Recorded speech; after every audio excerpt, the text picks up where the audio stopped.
Welcome friends. सध्या मटाराचा खूप छान सीझन आहे, त्यामुळे मी ही मटाराचे वडे किंवा कटलेटची रेसिपी शेअर करते आहे. अतिशय सोपी रेसिपी आहे, तर वेळ न घालवता रेसिपीला सुरुवात करूया. तर यासाठी मी 1 कप मटाराचे दाणे घेतलेले आहेत आणि त्याचबरोबर मी आलं, लसूण आणि हिरव्या मिरच्या पण घेतलेल्या आहेत. आता हे सर्व जिन्नस मिक्सरच्या भांड्यात घालून वाटून घ्यायचं आहे.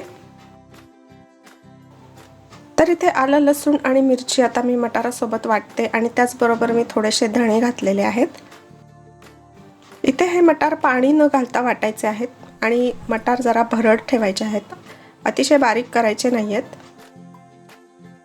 तर हे वाटलेले मटार अशा पद्धतीने दिसत आहेत, ते आता साईडला ठेवूया. इथे मी 1 कप गव्हाचं पीठ घेतलेलं आहे आणि त्यामध्ये मी अर्धा कप तांदूळाचं पीठ घातलेलं आहे. आता यामध्ये घालूया तीळ, थोडेसे जिरे, गरम मसाला, काळी मिरी पावडर, चिली फ्लेक्स, बारीक केलेला कांदा, बारीक चिरलेला टोमॅटो, चवीप्रमाणे मीठ. आता यामध्ये हे मटाराची जी पेस्ट केलेली आहे ती घालून घेऊया.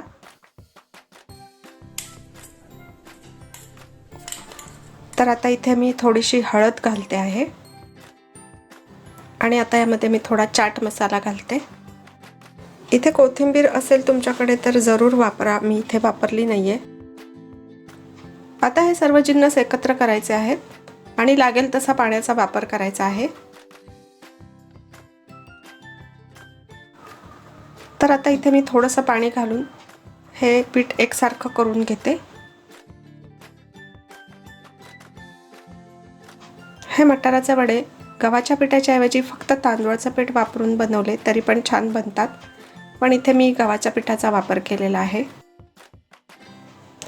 तर आता हे पीठ भिजवून तयार झालेलं आहे. थोडंसं घट्टसरच मी ठेवलेलं आहे. वरती थोडंसं तेल लावून घेऊया आणि आता थोडंसं मळून मी 10 मिनिटांसाठी झाकून ठेवून देते. आता 10 मिनिटांनंतर वडे थापून बनवायचे आहेत, त्यासाठी मी दोन्ही हाताला तेल लावून घेते आणि आता इथे भिजवलेल्या मिश्रणाचा एक गोळा मी हातावरती घेऊन गोलाकार देऊन तो प्रेस करून घेते आहे. तर अशा प्रकारे आता हा वडा थापून तयार झालेला आहे. आता याच पद्धतीने मी बाकीचे सगळे वडे बनवून घेते.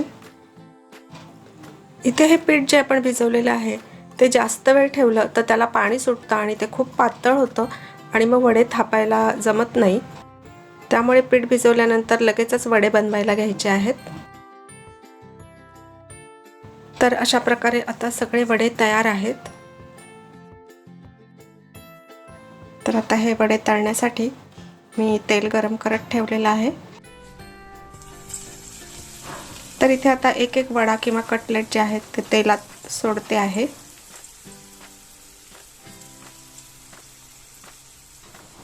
तेलात सोडल्यानंतर 3 ते 4 मिनिटांनंतर ते पलटून घ्यायचे आहेत आणि चांगले ब्राऊन रंगावर येईपर्यंत दोन्ही बाजूंनी तळायचे आहेत. तर इथे आता हे मी दुसऱ्या बाजूने पलटून घेते.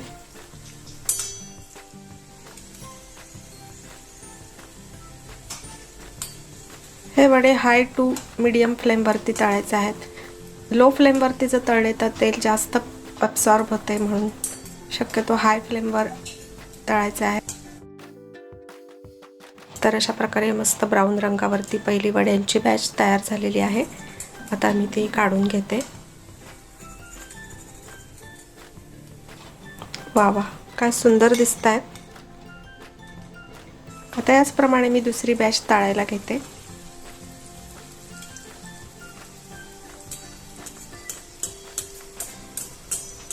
आता हे दुसऱ्या बाजूने मी पलटून घेते, म्हणजे दोन्ही बाजूंनी चांगले तळले जातील.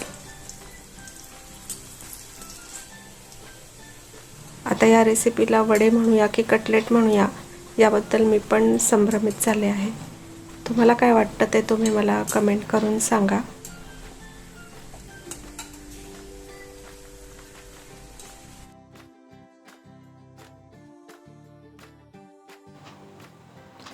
तर अशा प्रकारे हे कटलेट किंवा वडे जे आहेत ते अतिशय सोपे आहेत.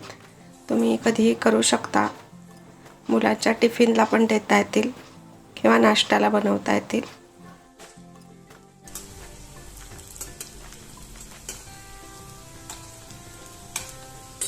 तर फ्रेंड्स, आता हे सगळे वडे तयार झालेले आहेत, ते मी काढून घेते. हा अतिशय खुसखुशीत आणि मस्त वडे तयार झालेले आहेत. तर आता हे सर्व केले आहेत मी टमॅटो सॉस बरोबर. इथे बघा असे कुरकुरीत अतिशय मस्त झालेले आहेत.